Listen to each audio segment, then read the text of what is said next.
Hello दोस्तों, मेरा नाम हेमा है और मैं राजस्थान की रहने वाली हूँ। मैं अपने पति के साथ मेहनत मजदूरी का काम करती हूँ। मैं आपको जो कहानी सुनाने जा रही हूँ वो बहुत दर्दनाक है। मैं अपने पति और बच्चों के साथ ईंट भट्टे पर ईंट बनाने का काम करती थी। मैं जवान और खूबसूरत औरत थी। मैं पति और बच्चों के साथ बहुत ज्यादा मेहनत करती थी। आप लोग तो जानते ही होंगे कि ये कितना ज्यादा मेहनत वाला काम है।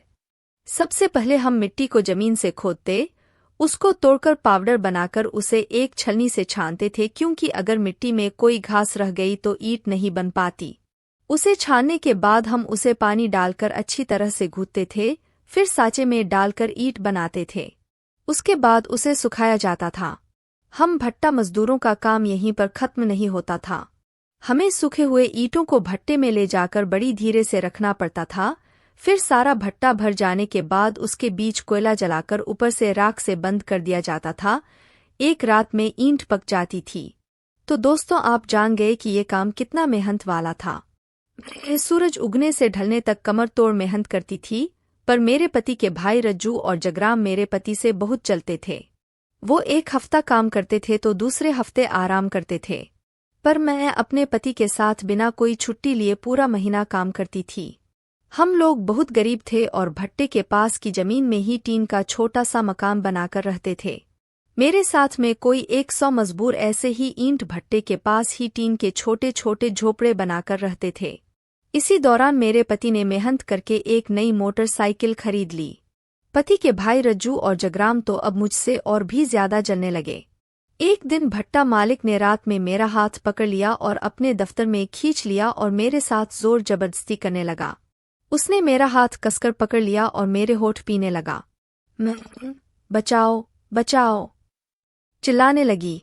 मेरे पति किसी काम से बाहर गए थे। भट्टा मालिक मेरे साथ करना चाहता था, क्योंकि मैं बहुत सुंदर, सेक्सी और जवान थी और इस समय मैं सिर्फ 25 साल की थी। हेमा, मैं सारे मजदूरों को 300 रुपया दिहाड़ी देता हूँ। तू अगर एक बार मुझे तू अपनी दे दे तो मैं तेरी दिहाड़ी 500 कर दूंगा।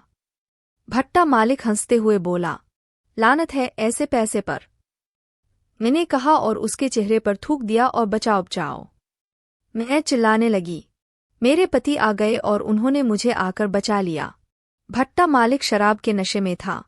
मेरे पति से उसे लात मुक्कों से खूब मारा, पर उस दिन के बाद से ये बात साफ हो गई थी कि मेरा भट्टा मालिक मेरे लिए गंदी नजरें रखता है और मेरे साथ करना चाहता है। उधर मेरे पति के भाई रज्जू और जगराम भी मुझसे जलते थे, क्योंकि मैं कभी भी अपने पति को उनके साथ नहीं बैठने देती थी। मुझे डर था कि कहीं वो भी नशा करना ना सीख जाए। कुछ दिनों बाद एक बड़ी घटना हो गई। भट्टे में कोयला भरने के बाद जलाया जा रहा था और गर्म कोयले की लपटों से मेरे पति उसी में गिर गए और कुछ ही देर में जलकर उनकी मौत हो गई। ये मेरे लिए एक बड़ी बुरी खबर थी। एक महीना सदमे में रही। मेरे 2 बच्चे ही थे, एक लड़का और एक लड़की। उधर मेरे पति के भाइयों ने कपट करके मेरे पति के बैंक अकाउंट में से सारा पैसा निकाल लिया। थक हार कर मुझे रज्जू और जगराम के सामने झुकना पड़ा। रज्जू मुझसे छोटा था, रिश्ते में मेरा देवर लगता था, और जगराम मुझसे उम्र में बड़ा था, इस तरह वो रिश्ते में मेरे जेठ लगते थे। मैंने कहा, अब मेरे पति के जाने के बाद तुम लोग मुझे 2 वक्त की रोटी दो। वो दोनों हंसने लगे। शुरू से ही वो दोनों मुझ पर बुरी नजर रखते थे और मेरी जैसी खूबसूरत को कसकर करना चाहते थे। मैं उन दोनों की बुरी नजरों से अच्छी तरह वाकिफ थी।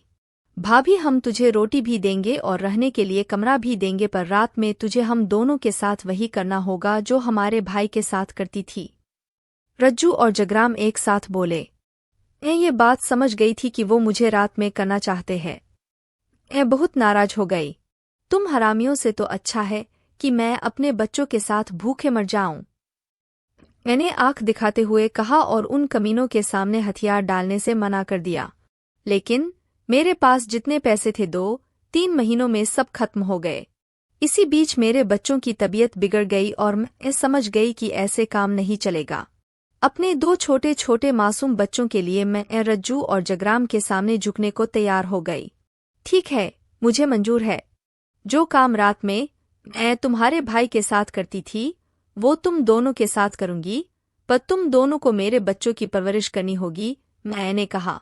वो दोनों कमीने तो ये सपना कब से देख रहे थे। मैं अपने बच्चों को लेकर रज्जू और जगराम वाले टीन के घर में आ गई। आखिर वो रात आ गई जो मैं कभी नहीं लाना चाहती थी। सुबह से मैं ईंट बनाने का काम कर रही थी। रज्जू और जगराम भी दूसरी तरह काम कर रहे थे। मेरे शरीर पर अब भी मिट्टी का पाउडर हर जगह लगा हुआ था, जबकि रज्जू और जगराम नहा चुके थे। मैं सभी के लिए खाना बना दिया। रात के 10 बज गए। भीतर के कमरे में रज्जू और जगराम मेरे सपने देख रहे थे। वो दोनों तैयार हो चुके थे। मैं भीतर गई।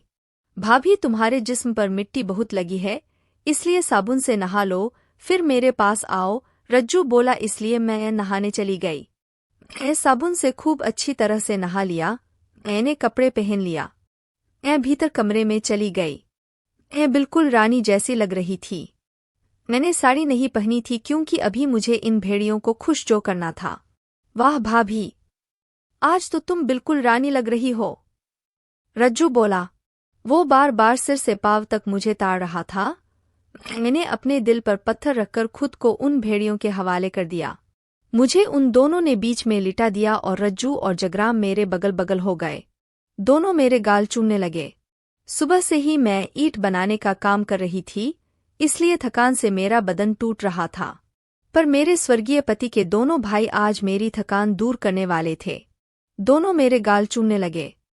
मैं बिल्कुल अभी अभी नहाकर आई थी, इसलिए मेरा बदन हल्का भीगा था और चंदन वाले साबुन की खुशबू आ रही थी। फिर उन दोनों ने देर ना करते हुए बारी बारी खुदाई की और घड़े में दूध डाल दिया। मैं चिल्लाने लगी। ये तो अच्छा था कि मेरे बच्चे अभी छोटे थे, वरना आज वो भी जान जाते कि 2 वक्त की रोटी के बदले मुझे इन भेड़ियों के साथ। अब तो मेरे बच्चों के लिए आटा और मेरे लिए डाटा देवर जेठजी से मिलने लगा। दोस्तों, आपको यह हमारी कहानी कैसी लगी कमेंट में जरूर लिखें और साथ में लाइक और शेयर करना न भूलें। अगर आप हमारी चैनल पे नए हैं तो प्लीज़ सब्सक्राइब करना न भूलें।